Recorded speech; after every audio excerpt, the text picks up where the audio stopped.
Betsy Hunter from the Dobbs Ferry Historical Society, and it's my great pleasure to introduce you to Ernie Howell, who has written a wonderful book, Finding Ernie Jean Howell Our Way, Meditations by Ernest M. Howell, which covers a lot of territory, and it's all fascinating. So here is Ernie in person, and he has a few words to say, right, Ernie? Well, thank you, Betsy. It's a pleasure to be here, and I want to thank the Dobbs Ferry Historical Society and the Public Library for asking me to do this event and presenting it to their membership. It's a surprisingly nice event for me. I appreciate the interest in the report, in the book that I've written. My life's been full of surprises. One is just to be here in Dobbs Ferry. Jean and I, with our then 4 kids, arrived here in 1965. We'd never heard of the community before, but a real estate agent that we were consulting in Riverdale said she knew just the perfect house for us, and it was in Dobbs Ferry. And if you were taping this on the veranda of that house overlooking the Hudson River, which itself was a surprise, because when we bought the place, it was sort of in disrepair, and there were a few colonial houses with old trees here. We didn't even have a river view. And now, as you see, since Livingston Ridge was put there, those older houses removed and the trees cut down, the old trees, we have a wonderful view. And we have a mountain in our front yard. That most people at Dobbs Ferry don't realize that tall hill over there is Tallman Mountain. Yes, and there's a park. So I like to say we have a mountain and a river in our front yard.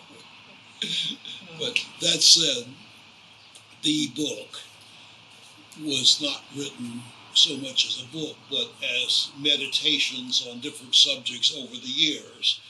And at some point, my eldest son said he would like to see me pull all this together in a book, because he felt that there would be more interest in the family down the line. So it's basically written as yes, it's about us, it's about our family, it's about the surprising things that happened in my lifetime.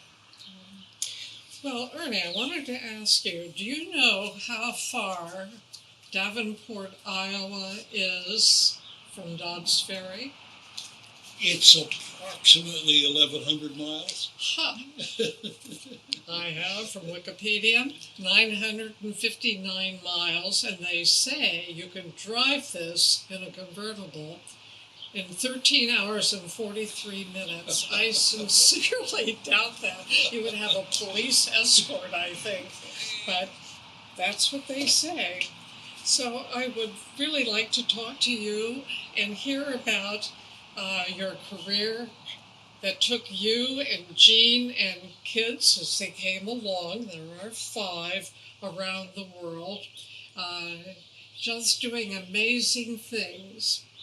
And so perhaps you could trace your life briefly from Davenport on to Harvard and beyond before landing in Dobbs Ferry.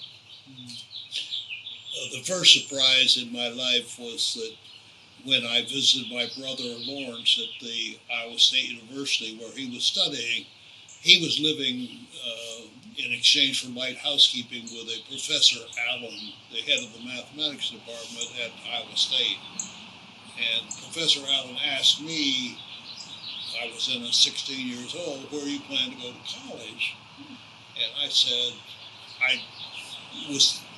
the University of Chicago was my first choice. But if I didn't get in there with a scholarship, it would be University of Iowa.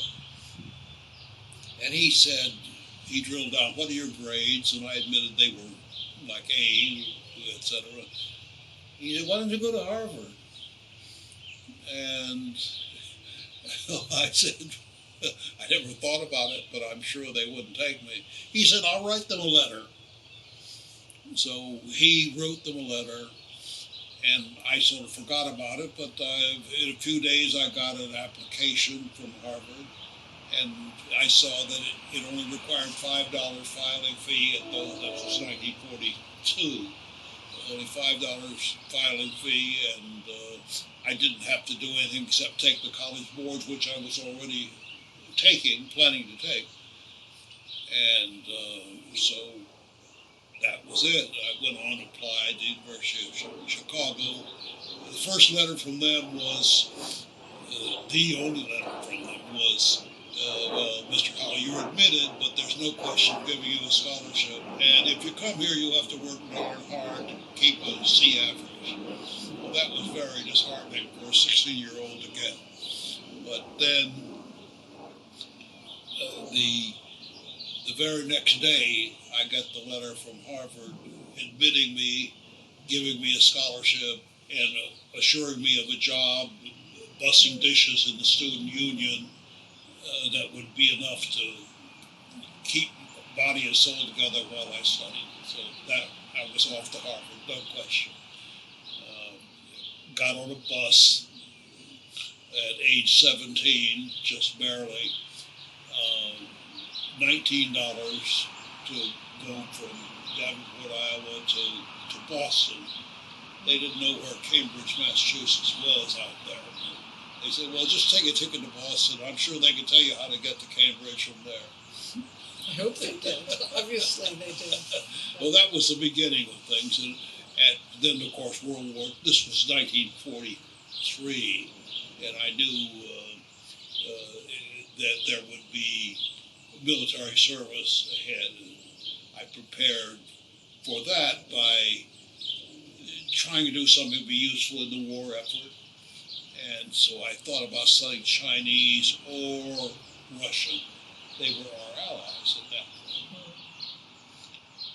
And it turned out that Russian only met 5 days a week, and Chinese met 6 days a week. And since I was working, Russia was in. better do Russian. And that set up my interest. Russia, of course, is also an Asian power.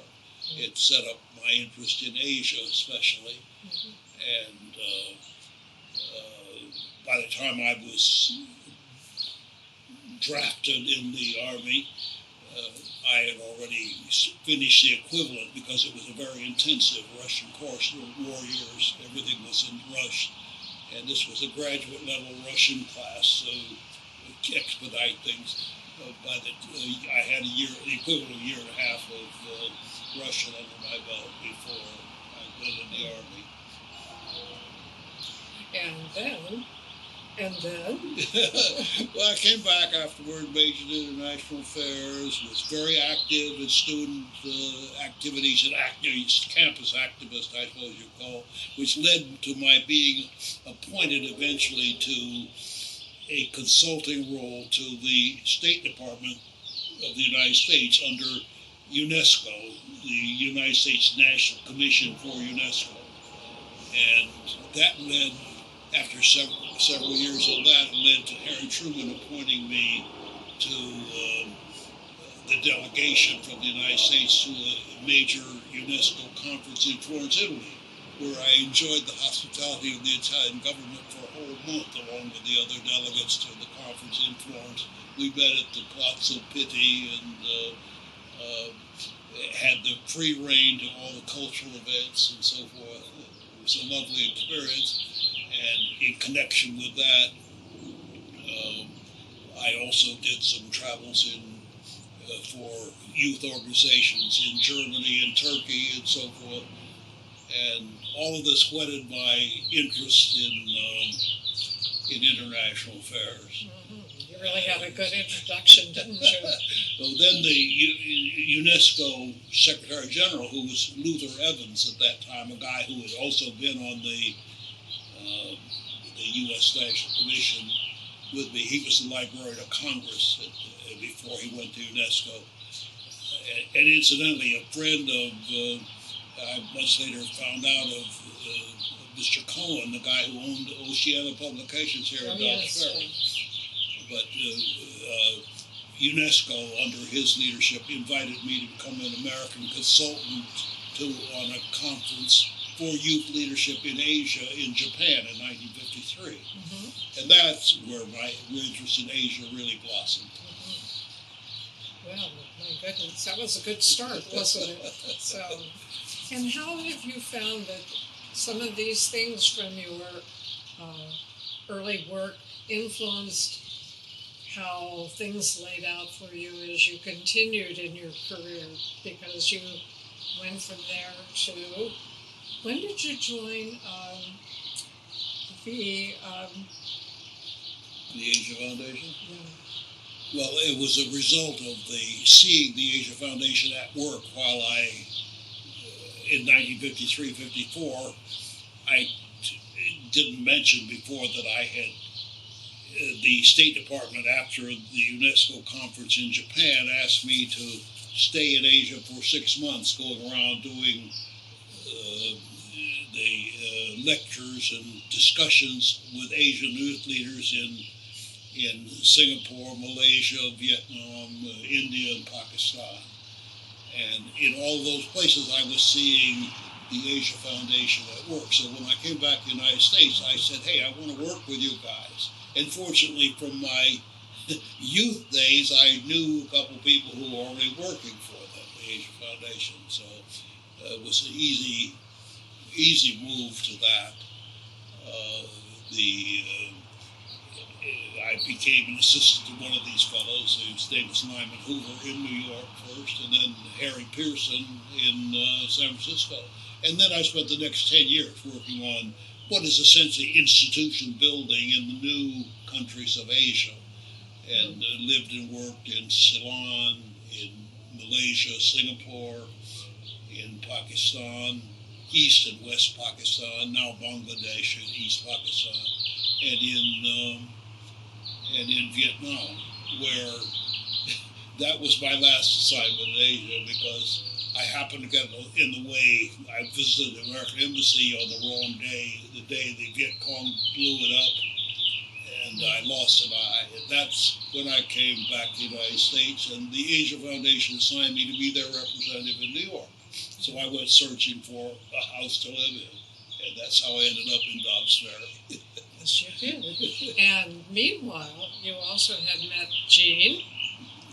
Yes. And I'd like to say, and she had fallen for you in Grand Central Station when she was thinking about you and missed a step and went down the stairs. You're referring to a story that Jean only told me about 5 years ago. Oh. I didn't hear this. I was incredible when I heard it, because when we first got acquainted, we should say, we weren't even dating yet, in New York, we happened to be living in the same building. She with some girls I knew who were upstairs and I on the ground floor. And I was working near the UN, she was working at Grand Central Station. So we took the 104 bus down Broadway and across 42nd Street. Pretty much at the same time we rode together, each reading our New York Times and occasionally chatting. And one day, apparently, she always got off at Vanderbilt Avenue, walked down the Vanderbilt Avenue steps into Grand Central to her job. She was a passenger representative on the New York Central Railroad, which is sort of like being an airline hostess. Yes, exactly. And she had a purple uniform and cap, and she would run 3 days a week, I think it was, from New York to Buffalo, stay overnight in Buffalo and come back. Well, she was trotting down in her heels and in her uniform down the Vanderbilt Avenue steps, fell head over heel, and fortunately was not injured. But when she was telling me the story, I said, "Gee, how could this happen? You've been doing that every day. You knew what the steps were." She said, "I was thinking of you." And I was thinking, this could get serious. So I said, you fell in love. Go on. That's what happened. Well, I love that story. So, and I'm going to be curious at some point to find out how your previous life, of course I know because I've read the book, influenced things that you did here in Dobbs Ferry. So we're going to kind of weave back and forth between some of the highlights of your career and then your landing here and having 5 children and needed a place to be, and here you are. Well, our stipulation, of course, to the real estate agent was that we needed some place within walking distance of a railroad station, because I didn't know whether I'd ever be able to drive again. And that was why she thought about this house in Dobbs Ferry. And it was great because I could walk on both ends. The Asia Foundation office in New York was near Grand Central Station, and it was here. And we only needed one car because, and also this particular place, 189 Broadway, is within walking distance. Dobbs Ferry is a great walking town. You can walk just about every place you really need to go if you live along Broadway. Maybe not so easy if you live on Villard Hill or something. Well, endurance. But that influenced the choice of the place. And then we found these really remarkable schools for the kids. They all went to great colleges as a result of 2. My daughters went to Harvard. Mark went to Syracuse. David went to Dartmouth. Patricia went to Connecticut College. And it was just the perfect place. Also, as I moved on from the Asia Foundation to work, my next job was with Mayor Lindsay and Arthur Goldberg, who were chairing a committee for New York City to support the UN, its presence here, and keep it here in the country.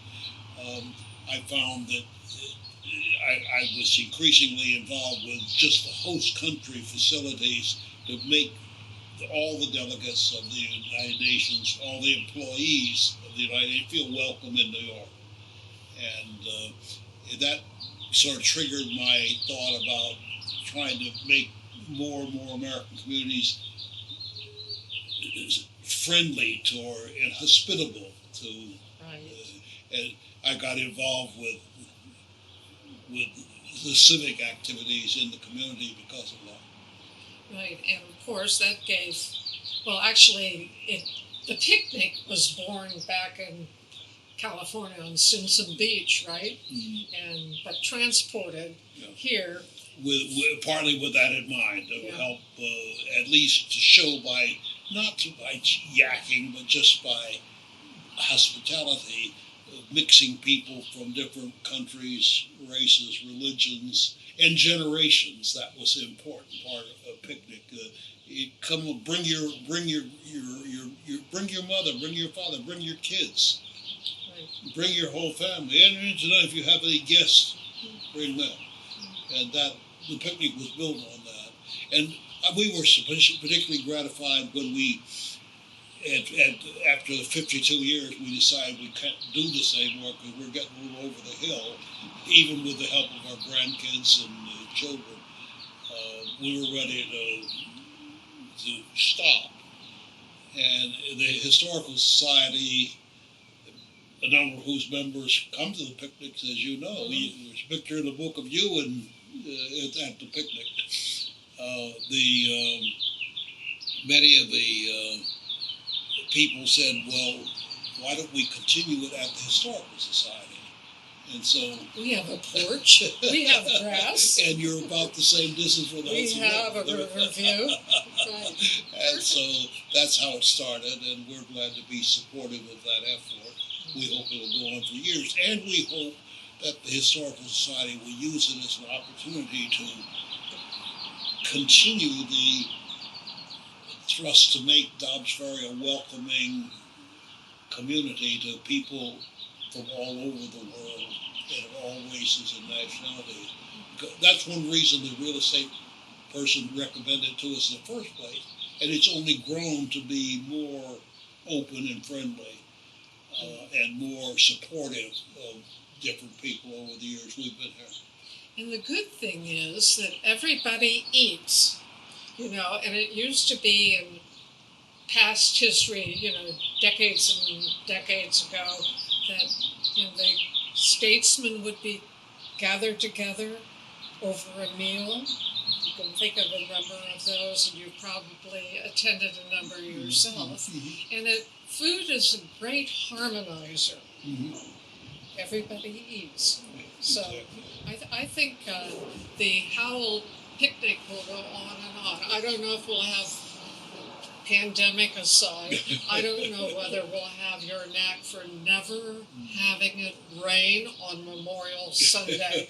I don't know how you did that, but it was really something. Well, you mentioned it never rained on a picnic day, and you're right, but I do recall one year when the picnic was supposed to be over, because it never really ended, usually at 6:30, but in this particular year it ended at 6:30 and the heavens opened up and it rained for the rest of the summer. And the people who were still there, we all went inside and started a fire in the fireplace and continued chatting the after picnic activity. A good solution.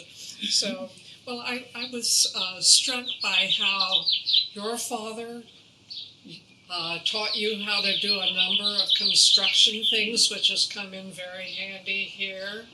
And you worked hard, and you were always a willing helper, and you've conveyed that to your kids as well. They've painted the house, they've painted the interior, they've done all sorts of things, so they were given responsibility, and they were given opportunities. They always knew that they had your and Jean's support, but they were responsible for making decisions, and they were living their decisions, so that was really an excellent gift.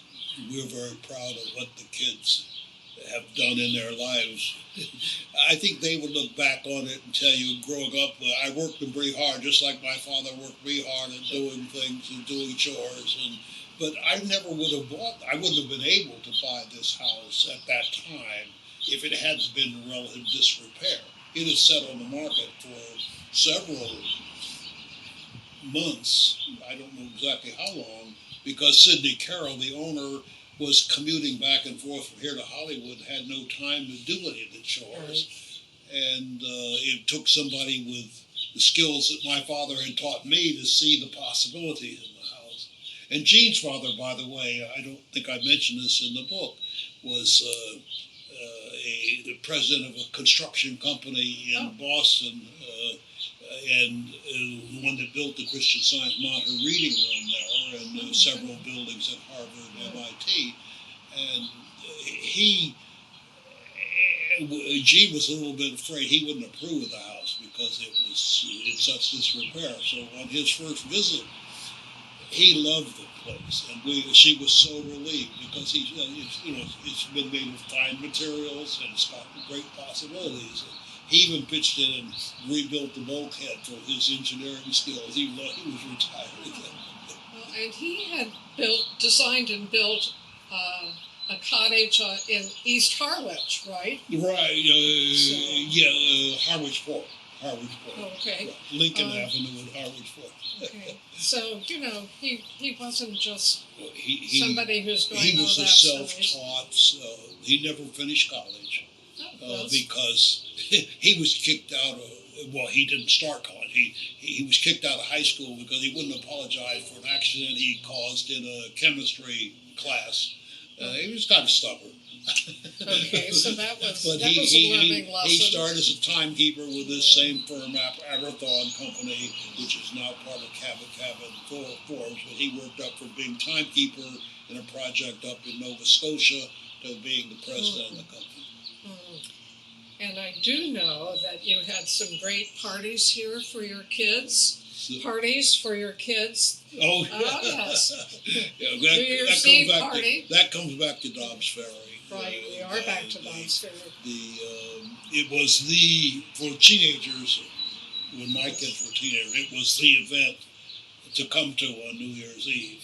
And we had anywhere from 100 to 300, depending on the year, kids passed through the house during the course of the New Year's Eve. Really very welcoming. We would provide turkey sandwiches and all, and the Howell punch, which was non-alcoholic. Right. And walk through to see that it didn't get too rowdy.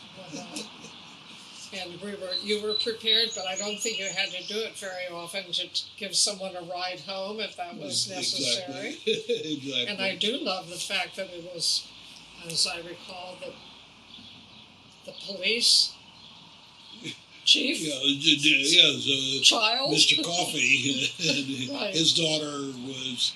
He went out of his way to tell me how much his daughter had enjoyed being here at our party on New Year's Eve. It was very gratifying because the kids needed to do something on New Year's Eve, and this was a place. We had the room. It was a good place to be. Yeah, and exactly. I'm speaking as a parent because, our daughter Lynn was a good friend with K-Babe, and so was here and loved being here. And we felt perfectly I think she was fine. one of those who was occasionally invited to spend overnight here. Oh, yes, she did. Right, Yeah. yeah. Yep. Because each child was permitted to invite one guest to overnight on New Year's Eve, and that was sort of the genesis of the party, because then all their friends started coming here for the evening, and as the kids grew older, later before the party was over. And then I was interested to note, and Steve and I can barely remember how in the world you would ever do this when you and Jean took over the youth group at South Presbyterian Church. We thought you were totally nuts. That was one of the greatest experiences in our life. There you go. To be the advisors to the youth group at South Church. And we did it for several years until Jean finally looked at me and says, it's time we stop while we're still ahead. Because it was almost every event we did, we would sort of walk through it ourselves a week or two before to be sure that things were set up. We took them to the Schomburg collection in Harlem. We took them to the Night Court in Manhattan. We took them to Camp Jefferson. We took them to the Indian Museum we took them to a Buddhist temple. And it was a learning, mind-stretching experience for the kids, many of whom had never been on the subway before or a commuter train. Well, I know that you've had a lot of dinners here. I remember one was a fundraiser, must have been the auction for restoring the pipe organ at the church, and you had dinner in your dining room for those who were the high lucky bidders, and that was great. I enjoyed that a lot, and I think you're very used to having kids or friends at the table and having a lot of discussion. It's not, how do you think the weather is today? It was more substantive. And I also loved the rendition that you did when telling about Ann Kendall, who had been the minister's wife. And who were the people that had this really fancy schmancy dinner with a lot of silverware and candles and attendants to serve? The Edgars, I believe you're referring to, as I recall. Herman Edgars was a sort of major factor in the real estate market in New York, and he was married to a woman who was the daughter of James Gore King, who had been the chief executive of the Union Bank. That was one of the several banks that J.P. Morgan called in when they had to save the United States from an economic crisis, and he had them all come in to sign letters that they would support the currency before they left the room, kind of thing. So they were they were very well-established social register people who, in fact, called this house, they named it as their residence in the social register of New York, the Redoubt, Dobbs Ferry. And the reason it's called Redoubt is that right over there, just beyond that big tree, the tulip tree there, the house on which George Washington ordered a redoubt built in Dobbs Ferry by Alexander Hamilton was constructed. And the reason I know that is because later on the Browns, family name Brown, not Q Brown, but the Brown residence, which was built on the redoubt. It was built on the foundations that were on the redoubt. That house was still there when I bought this house, and it was subsequently bulldozed into its foundations. So the Hatches, not only the Edgars rather, not only owned this land, but they owned the land that side, including that house, and all the way over to Walnut Street. But the redoubt was why they took that name in the social register, and it was an interesting family. If you go back into Mrs. Edgar's roots, you go all the way back to Rufus T., who was the first senator from New York State into the U.S. Senate, and incidentally had been a senator also from Massachusetts. It was Alexander Hamilton who persuaded him to move to New York and become a senator from here, because he wanted his clout. Right. Okay. And the monuments are now down at the point. The monuments that used to be on this land here at the corner, which David Plotkin told me an interesting story about that. He was a long time head of the planning commission here, and when Sunrise developers wanted to redevelop that triangle of land down there, the Daughters of the American Revolution raised questions about moving the statue,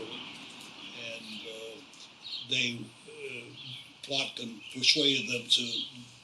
He said, "Well, do you know exactly where the Connecticut troop line came?" No, but would you mind if we moved the statue to the point of the land which couldn't really be used for development? And then he could go ahead with his development plan. So that's what happened.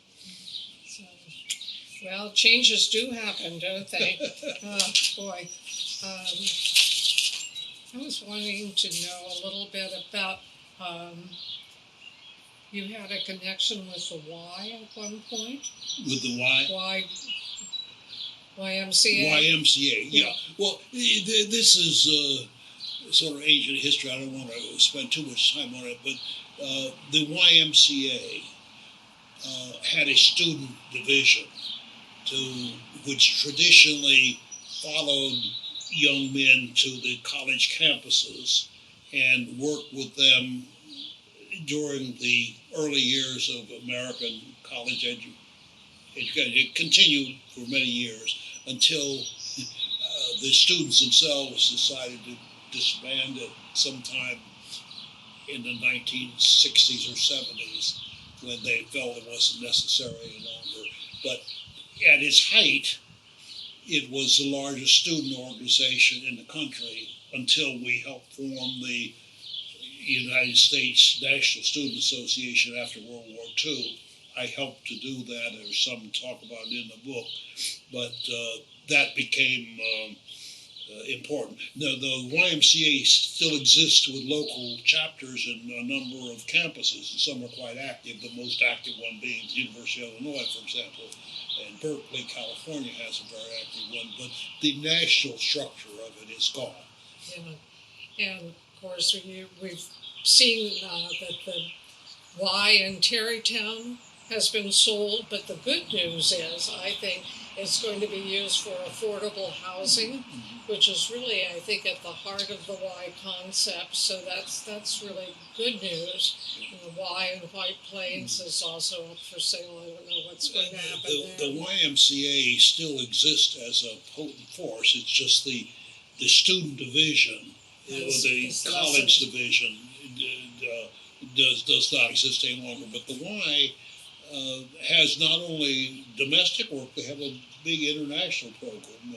For example, during that year I spent in summer I spent in Italy, in Europe, I was asked to become the acting director of a displaced persons camp, run the social program in a displaced person camp run by the YMCA. We were working with Russians, Poles, Hungarians who had been displaced after World War II and helping them get resettled in Australia, New Zealand, Canada, the U.S., and so forth. So I was asked to go in and relieve the director for a month so that he could take a vacation. And I found myself, without knowing any German, which was one of the languages I had studied, trying to run a staff in my sort of limited Russian and French and Spanish. There you go. And I also wanted to touch on one of your very successful programs in Bangladesh, the tilapia fish. That's one of my fried choice. So, the Asia Foundation was all about trying to accomplish a great deal with a small amount of money by encouraging private initiatives, voluntary initiatives, civic activities, etc. But even I was surprised when the director of cooperatives and fisheries of Bangladesh, then East Pakistan, told me the Asia Foundation has done more to help this country than any other of these 8 agencies. I said, what is it that we did that has impressed you so much? And he said, the tilapia fish. And I'd read all the files. I was new to the country at that point. I'd read all the files, and I'd never seen any reference to the tilapia fish. So I go back and ask the local staff, what have we done with the tilapia fish? None of them knew anything. Well, finally, several years or months later, I ran into the guy, the American guy who had been my predecessor there as the director of the office. He was then in charge of our office in Afghanistan. I said, Ray, what did we ever do about the tilapia fish? Did we ever have any project with it? And he thought for a minute. He said, yeah, I remember now a guy from the cooperatives and fisheries came to my office. He was very depressed because he couldn't get money to fund a tilapia fish project he had in mind. And I asked him, how much does it cost? And he said, $600. what a deal. And he said, well, what is it you propose to do? He said, I just need the money to bring in some breeding stock, which are available in Indonesia. I have to have the airfare. Yeah. So Ray said to the guy, well, just send me the bill and I'll pay it. So the fisheries and cooperatives did that, and they, with their local resources, it was a foreign exchange they couldn't get here. That was the issue. With their own local government resources, they were able to seed, to multiply the fish, and then seed all the ponds in Bangladesh. Bangladesh is a country, it's basically all river delta. But the whole Ganges River system goes through there. And if you dig down 2 or 3 feet, you get water almost any place in the country. So you can create ponds in your backyard or in your farm, and many do. So they put the tilapia into all these ponds. And today, the country is exporting tilapia all over the world. You can buy it in your local supermarket. Yeah. It's a very good fish. Yes, it is. But it's fast breeding, and it can live in very minuscule amounts of water or mud. Good so thing. It can survive drought. And I also love the connection with Jean and teaching in Saigon. And thanks to, let me see what I have here, the Books of Asia program from TAF again, the largest English language book gift program in the world. And two of the ones that we're all familiar with that were used in Jean's teaching were The Legend of Sleepy Hollow and our town, Thornton Wilder. And as we know at South Presbyterian Church, there's the Thornton Wilder as a child. Did you know the Wilders? I know you've been in the South Church longer than we. Thanks, Ernie. Yes, a lot longer. No, I don't. Not that long.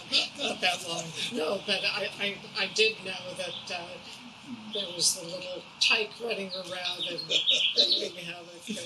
So that was all interesting to me, and also because I think books are so important. There's just really nothing like a book. So, yeah. Well, the books program was a particularly unique thing. What we found when we started was that English language materials, educational materials were really lacking throughout Asia. Many of the schools were in English, but many were, of course, also in the local language. But we couldn't necessarily deal with that. But we did start providing books, generally just first to schools, and then we found there were specialized libraries, like the legislative libraries, where they needed books on constitutional law. And in fact, we started buying some books just for that purpose. And Oceana Publications was one of our major suppliers of books on constitutional law. Really? I was making orders of $25,000 and $50,000 worth of books from Phil Cohn before I ever met the man, before I moved to Dobbs Ferry. What a small world, right? And Guy Pauker of Hastings was also another constitutional scholar that we got to know through that program. But be that as may, the specialized libraries, foreign affairs libraries, technical schools, academic journals, many of which were being surplus by American libraries. And then the American publishers started giving us surplus copies of new books. So we have a lot of first it was used books, and then we upgraded, and it's become a very big program worldwide at this point with a lot of significant clout. Yeah. Well, it has such value, it just... I wanted to come back to Jean, though, just a minute. Good, please do. Because you asked about that. Okay. So Jean was a wife who didn't just go to bridge parties and sit out, as many diplomatic wives did. They were sort of discouraged, as a matter of fact, by the Department of State and the aid agency from being out. But with Jean didn't have those restraints, and so she really got out and got involved with the local community. And when we were in Vietnam, she was invited to have an English class at the University of Saigon to teach English. And she didn't get paid anything for it, but she did the work. And at first, the other teacher said to her, well, your students are not going to write papers or anything for you. And she said, well, I'll see. And so she did give them assignments.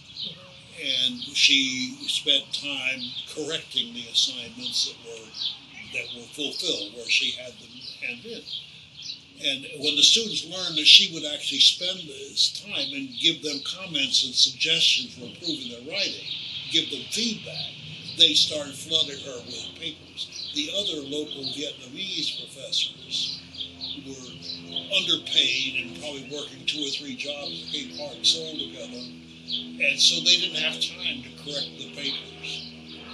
And they weren't giving the students feedback. Jean was sitting up to 2 or 3 in the morning correcting papers because she was getting so many flaws. They were not only doing the current assignments, but all the back assignments that they had missed when they were skeptical. So she was very active. But in addition, she was backed up with a nice flow of books to the English department from the warehouse of the Books for Asian Students. And when you had 3 kids in college at one time, I don't think there's a plan for that.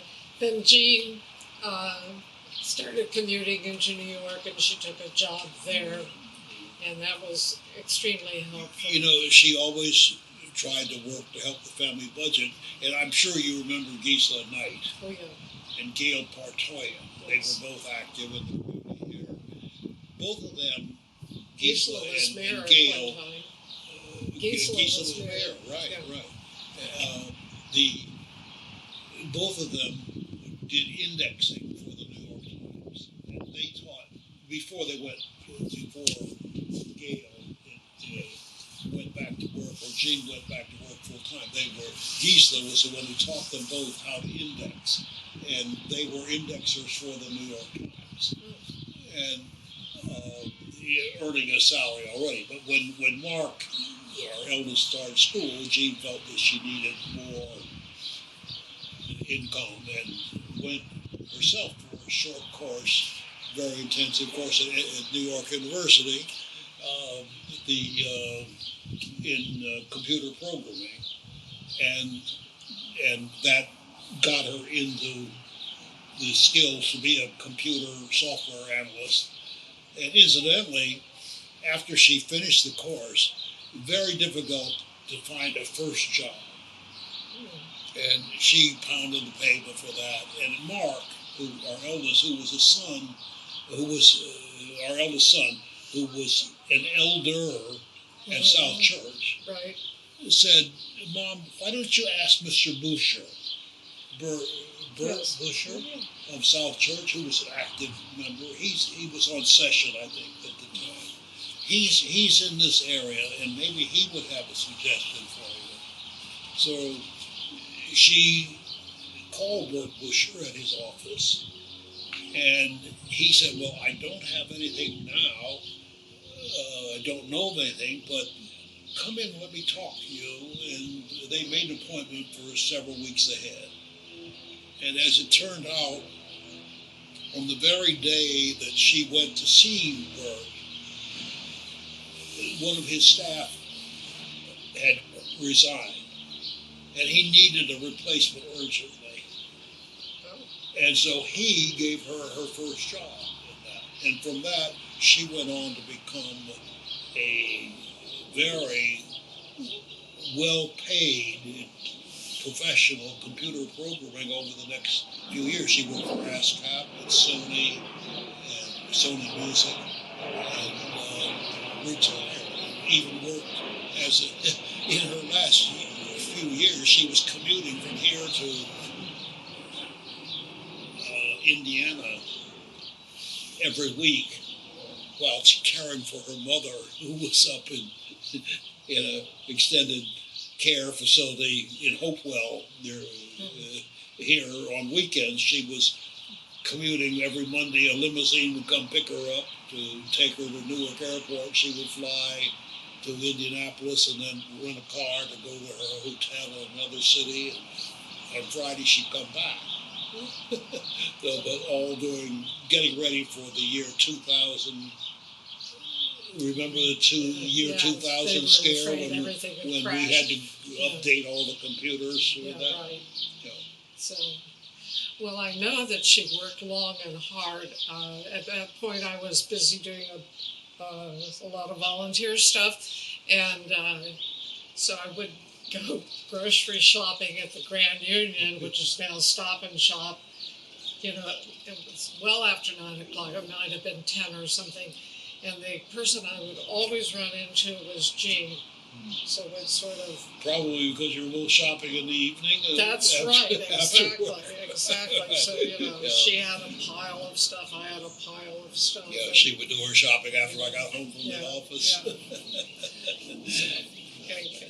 But you really, besides the cars that you've liked and the picnic and the redoing, and I love the fact that some of the bricks on the oldest part of the house are from the Haverstraw brickyards, which are now most of the house from Haverstraw bricks.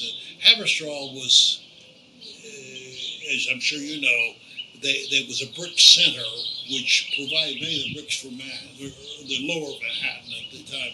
They invented a way of making bricks lighter by mixing coal ash with the clay so that the bricks were lighter weight and also less expensive. Because coal, of course, was used to heat houses in those years, and you got the ashes and you collected the ashes and mixed them in with the clay and make a lighter weight brick, which required less energy to harden. But you have to paint you them? You have to paint it, right. Yeah. Well, that was something I learned in your book. Thank you. Yeah. So all your kids are pretty close to you. I mean, well, hard for sure, but I mean physically. David, New Orleans is the farthest away. I have 3 daughters in the New York area, and Mark is in Concord, Massachusetts, so not far away. We keep in touch on Zoom nights during this COVID virus. That's a good thing out of the pandemic. The one thing I sort of concentrate on several places in the book is, sort of trying to think about what it was we did to rear a successful family. And that's something that, there's no easy answer to. You never quite know what it was that you did. But my main thought would be that you try to let the kids know what you expect of them. And they really want to live up to your expectations. Yes. And you also set an example by what you do. Well, and they watch that carefully. And you respect them, and you respect their decisions, So that's all a wonderful talent, and I bet you anything they've used that with their own children. Mm-hmm. So, do you have anything else you'd like to add? Well, I would just like to say that it's been a privilege to raise a family in Dobbs Ferry. I felt it's been a supportive community. It's been a child-friendly community. And despite the fact that there have been a few lumps here and there, it's been by and large a friendly community as far as race and religion and so forth. We felt very appreciative to be here, be part of the evolution of this community. We've seen it change. Yes. And we've seen it become more inclusive. We've seen it become more concerned about the world and all that. We're and a good thing. Yeah, good things are happening here. Yeah, that's absolutely true. So we thank you very much. Thank you. It's been a pleasure. It's been my joy. And or at your local library, the Dobbs Ferry Library, which is a great place. So, thank you. Maria Harris and I are fellow Historical Society board members, and Maria has been a real mover and shaker in the transformation from Ernie Howell's home at 189 Broadway up here to 12 Elm Street and the Historical Society's grounds for the continuation of a very important picnic. Marie will tell you many things more. Strike two. We've been thrown another pandemic curveball. Our annual Ernie and Jean Howell Memorial Sunday Community Picnic has been postponed until 2022. The picnic, a legacy over half a century old, held on the lawn overlooking the Hudson a few blocks south of here by Jean and Ernie. It started in 1966 and ended in 2016. After 50 years at the house, plus 3 years at the Meat House, we will continue celebrating the community picnic with its diverse intergenerational, multinational, multi-ethnic attendees. What an awesome way for the community to experience the years across generational, religious, racial, ethnic, international, and gender lines. The first one was started on Sunday, May 29, 1966. For half a century, it was on Broadway, blocks from here. Shifting to the Meat House in 2017, it was never canceled until the pandemic. The Historical Society has undertaken the spring event to keep the Howell Community Picnic legacy alive. And what a legacy! What an extraordinary event, keeping the multifaceted gathering. We are thankful to the Dobbs Ferry Library and to Mead House, of course, to continue something to benefit and for the community to enjoy. See you in 2022. Mark your